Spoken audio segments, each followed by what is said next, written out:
Welcome to another special edition of the Casino Business Podcast. I'm your host, Craig Shacklett, CEO of URComped, and today we've got Jim Sulima, Director of Player Development at Tioga Downs, also known as Superhost 88. Jim, thank you so much for being here. Absolutely. Thank you, Craig. I really appreciate it. Hey, you're back by popular demand. I think a lot of people love you coming on and just dropping succinct truth bombs, very tangible things that people in the player development space can take with them and apply to their jobs right away. And so today, you've got the 5 commandments of player development. Is that right? Yeah, I think there's certain things that are universal in our business. I'm going to touch on 5 of them today. Whether you're working in Vegas, whether you're working at a local casino, you're on a cruise ship, international, online for that matter, there's 5 things that I think really stand out that could be used anywhere. And that's what we're going to talk about today. All right, well, let's get right into it. What is the fit? Let's go 5 to 1. What's number 5 in your 5 commandments? Sounds good. So the 5th one, it's very straightforward and it's obvious too. Be professional. More or less, in all aspects. When it comes to dressing, whether the type of property is, if it's a suit and tie type of place, dress to impress, and you can keep it basic. You can use 3 basic suits. A black, brown, gray one per se. Change out your different shirts underneath. There's other places that I worked where it's kind of more relaxed per se, no tie needed, but make sure you dress professional. Whether you're in meetings, obviously show up early and do the little basic stuff that I would say makes you that high-end VIP PDE type of person. I often think a lot of the time first impression is one of the most important, and first impressions these days are greatly different, right? Whether it's in person, you want to dress to impress, but we do that whole online e-gaming stuff.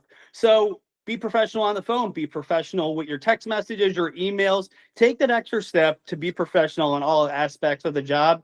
I think one of the things that really helped me gain momentum early on was always listen. I never spoke, took everything in, always dressed the part. When I wrote stuff, text message, phone calls, emails, took that step back and said, hey, how can I deliver this message as best as possible to be professional?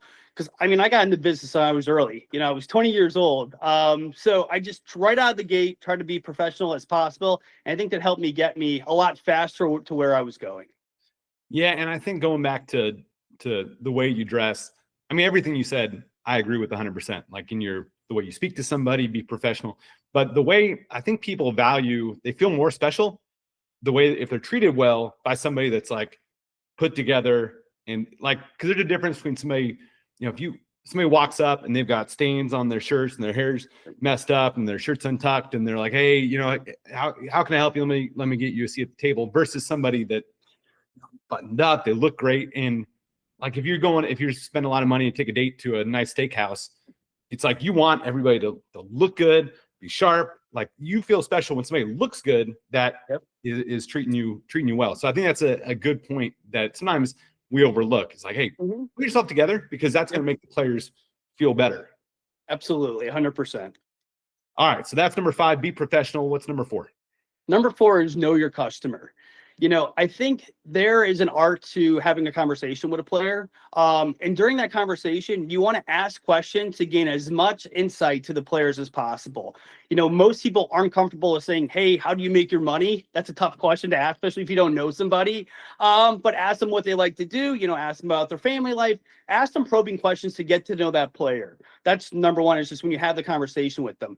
Second, take the 5 seconds, 10 seconds to Google the individual.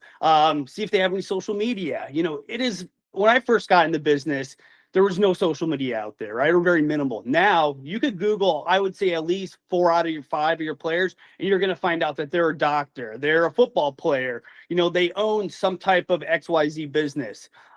Recently, at my last property, I did that. I had my top 5 players, started Googling them. This is very interesting. The individual that plays at my property, his family started the technology to compress different types of materials. So like a dump truck per se, or a garbage truck, how they kind of compress all that. His family started that in the 60s. And that technology is still used in the Midwest for a lot of farming equipment. So just knowing that little stuff about your player will help you gain that edge to know how they like to be treated. What do they want to talk about? What they don't want to talk about. You need to get really good at conversating with people, you know, the art of the conversation, those probing questions. But if you don't have that confidence to get to that level yet, start with Googling them and try to figure out as much as possible about your customer before you even talk to them. That will give you head starts amongst everything when you do get into that conversation. You know, one thing I'd noticed, because you mentioned earlier on point number 4 about like some people don't feel comfortable asking about what somebody does.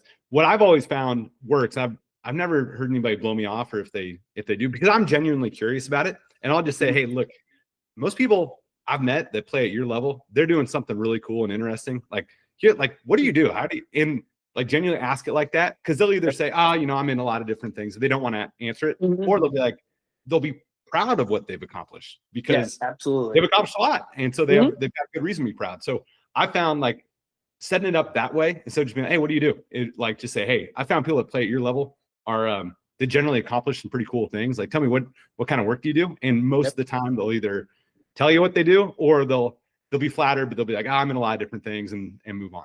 Yep, absolutely. You know, and that's, know your customer is also important when you're working with the higher end players, and credit or front money is at play at that point. Because if you could get the credit application, you know, you could obviously see they're the CEO, but most credit applications say retired. So it's like, okay, because they don't want to know. But just having that, and also like you made a good point there, it's how you ask the question. Right. So if you genuinely want to care, like what do they do, and you can deliver that with your tone of voice, you'll get the answer more times than not. And that gives you that edge on how to develop that relationship with that player. Well, so some people may be wondering, all right, I know, you know, my player over here, he owns a farm. I know my player over here is a big lawyer. Like maybe they're wondering, what do I do with that information? Like what would you do if you knew a guy's a lawyer versus an entrepreneur versus came from family money?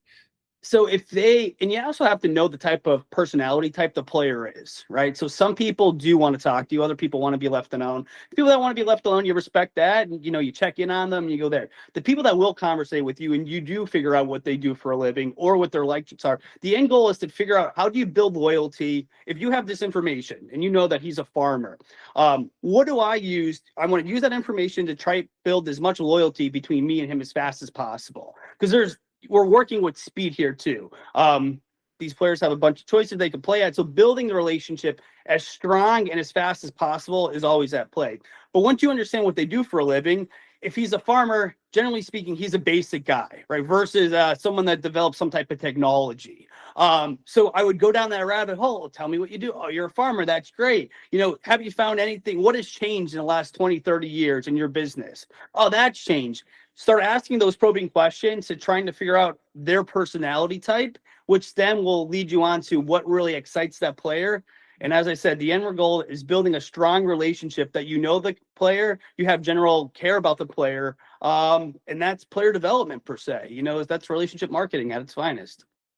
And I will give a shout out to the because there's a lot of that kind of old money farming or agriculture or oil money in Texas.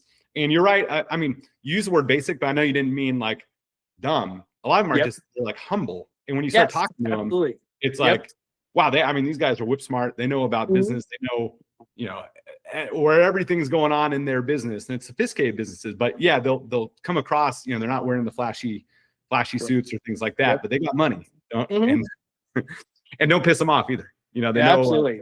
They won't ask for a ton, but they know they should be treated well. Absolutely. Okay, so that was point number 4, commandment 4, know your customer. What's number 3? So number 3 is you have to realize that player development and VIP, if the whole organization is a wheel, we're the hub. And what do I mean by the hub is everything's running through us in one way or another. Food and beverage, hotel, gaming, non-gaming per se, transportation.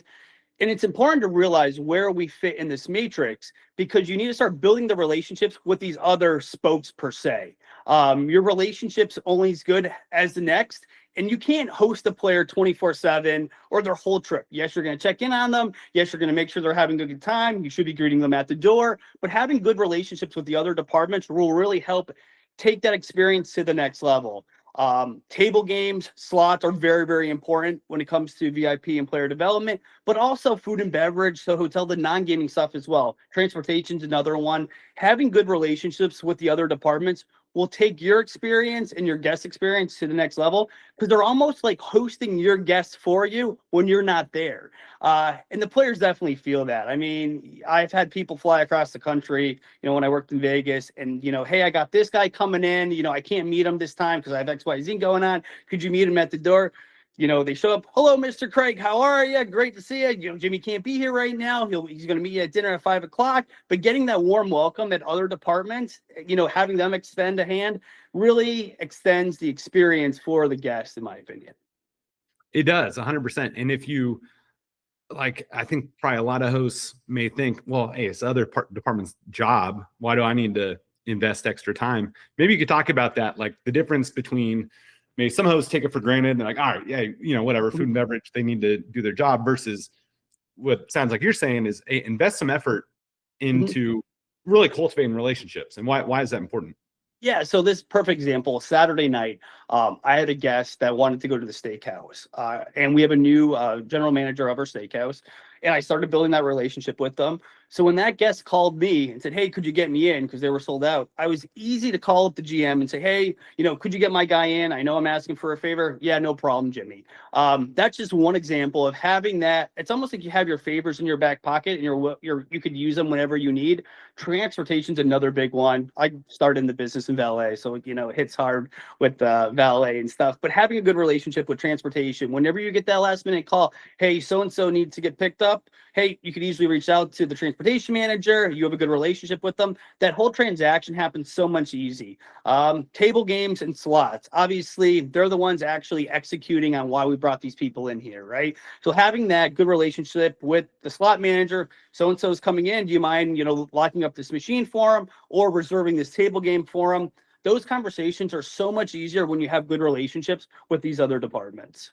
100%, because it's just as easy for them to say, no, sorry, steakhouse booked up. No, can't lock up that machine. But again, they've got a good relationship with you. Then they like you. They know they're going to be working with you for years. They're going to try everything they can to get it done. Absolutely, 100%. And that just builds loyalty from the player to the host, because then it seems like, hey, my host actually gets things done. Absolutely, for sure. All right, so that was number 3, be the hub of the wheel. What's number 2?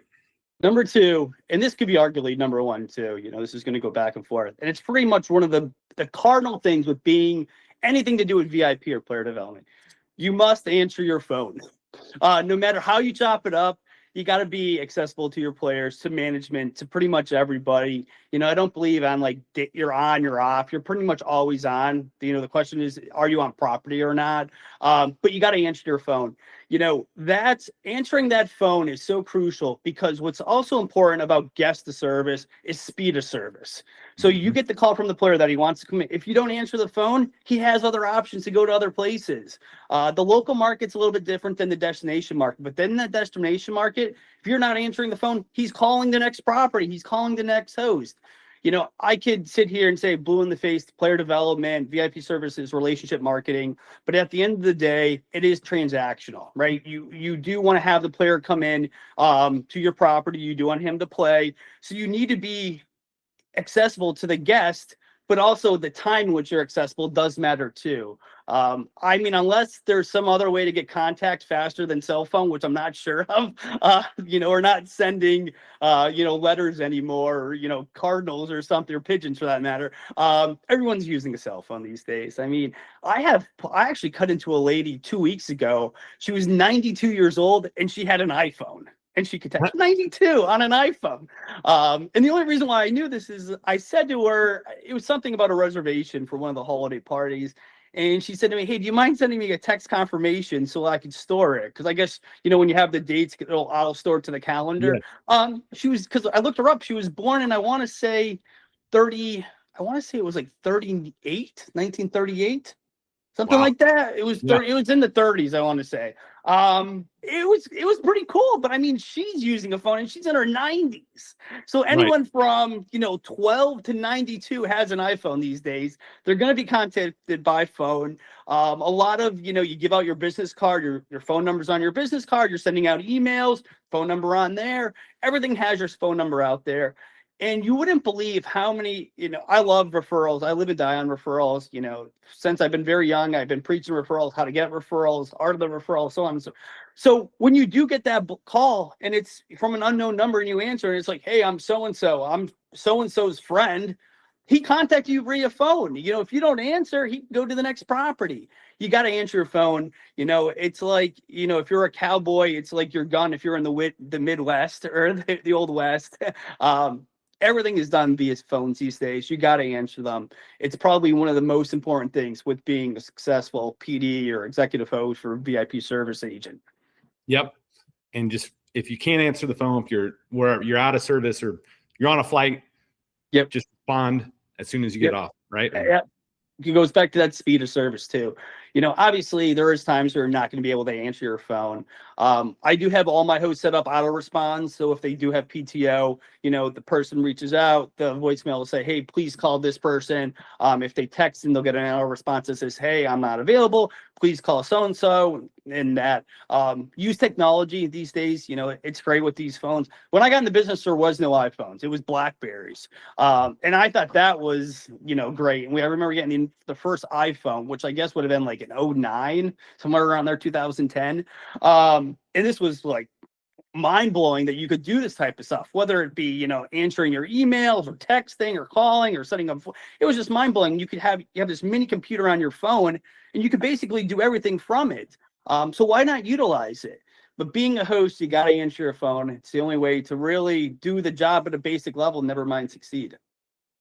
All right, we're going through the 5 commandments of player development. That was number 2, answer your phone. Let's get to the final one. What's number 1?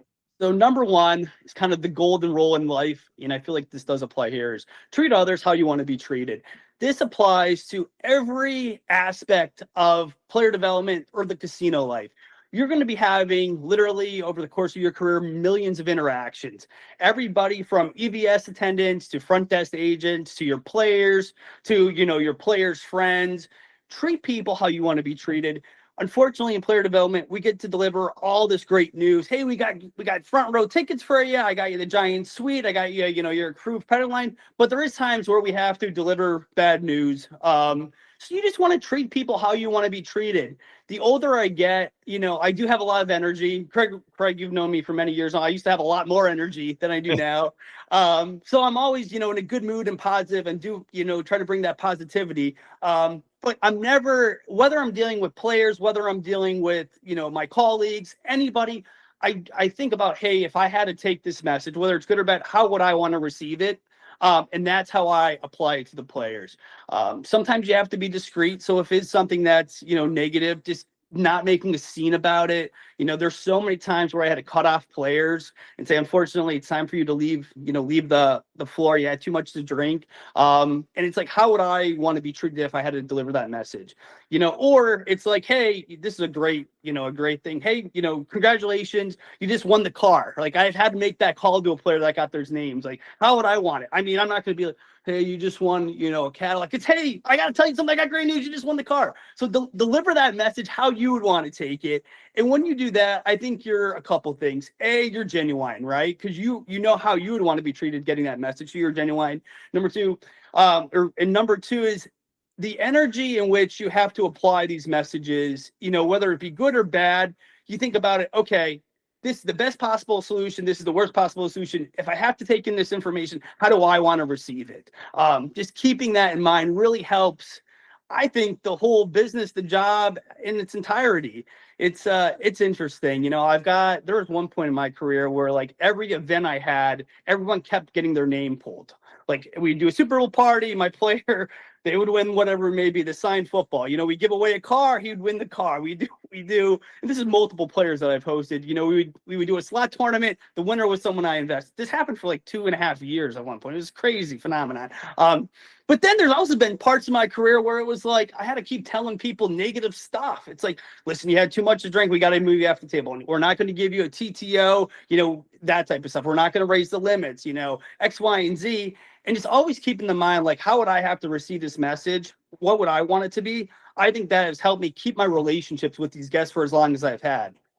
You know, to this day, I think I still host like my top first 5 players. So this is like almost 20 years of me thinking that. And it's how I think I've kept the relationship strong by both delivering good and bad news to these individuals over time. Yeah. And I would add, I think I agree 100%. I'd give one example and then one kind of add on to it. One is like, I remember taking my wife to our anniversary. I want to say it was like a big anniversary. It was 15 years. So we go to this steakhouse that was priced like it was a 5-star. And afterwards, I'm like, you know, I'm not going back there. It may have shut down by now, but I have the wine list. I'm like, you know, I'm going all out. I'm gonna spend like $100 on a bottle of wine. And you know, for somebody that isn't, you know, doesn't have the best palate, I was like, hey, this is a big step up for me. But I remember like picking between 2. I'm like, you know what, this Napa Cabernet sounds good. And I remember the server came up. What would you like? You know, I think I'll have this, you know, bottle, $100. And I'm like, he's like, okay, great. I'm like, how is that wine? He's like, yeah, it's pretty good. And then he just leaves. And I was like, to your point, like I wanted him to be like, oh, excellent choice. Or, oh, this is going to make your evening. You know, I wanted him to sell it. And he didn't. 100%. And then I was drinking the wine and it probably was really good, but I kept thinking like, am I getting ripped off here? Did I pick like the worst wine on that menu? Because the guy didn't sell it. So yeah, that's just reinforcing your point. Like hype these things up, hype these good moments up, because that's what people are going to remember and tell stories of their gambling to their gambling buddies. The other part is to add on to the do unto others you would have them do unto you. That's like the minimum, because I think there's probably some people that are more chill or humble and they're like, I don't really care. You know, if they just gave me the prize, I'm happy with it. You know, I'm talking about hosts that are don't need people like fawning over them. So like, you know, I'm fine with just something casual like that. But no, hey, listen, we're in the show business business. And so like you want to do at least how, you know, the minimum standard is how you want to be done onto you. But you should shoot for, hey, make it an unforgettable experience that they're going to remember for years. Right. So you point out the bad news, like don't just think about, hey, delivering the car and hyping that up, which is great. But also it's like, hey, what's a respectful way I could tell them, hey, I'm sorry. Like, you know, how would I want that message to be delivered to me? I think that's a great point you bring up. Absolutely. Yeah. And I mean, you nailed it on the head. That's the bare minimum. There was a time where, you know, like, you know, yes, I was 21. Yes, I've gone out. Yes, I probably had too much to drink. And yes, I've been kicked out of the bar. And it's embarrassing. It's very embarrassing. But I was 21 at the time. Imagine being like 65 in front of your family. So I remember how I felt when I was asked to leave. So I wanted to make sure I delivered that message to that guest better than how, so that it was seamless. You know, it wasn't a big deal. Because people remember that. They really do. These awkward interactions that you make it seem seamless. Yes, the car's great and they're going to remember that too. But people do remember that level of respect that you gave them. And that's what really builds relationships, the good and bad times per se. Absolutely. Well, hey, this is some very practical, tangible advice any player development professional can take with them. This has been the 5 commandments of player development. Jim, thanks so much for sharing this. Where can people go to connect with you and learn more about what you're posting? You can follow me on LinkedIn, Jim Sulima. Also, my website, superhost88.com. But yeah, hit me up on LinkedIn. Love to answer any questions that may be out there. You know, I really enjoy player development, VIP, and whatever I could do for the community, I'm here. Right on. Well, Jim, this has been eye-opening. It's been a lot of fun. Thank you, sir. Let's do it again soon. Absolutely. Thank you.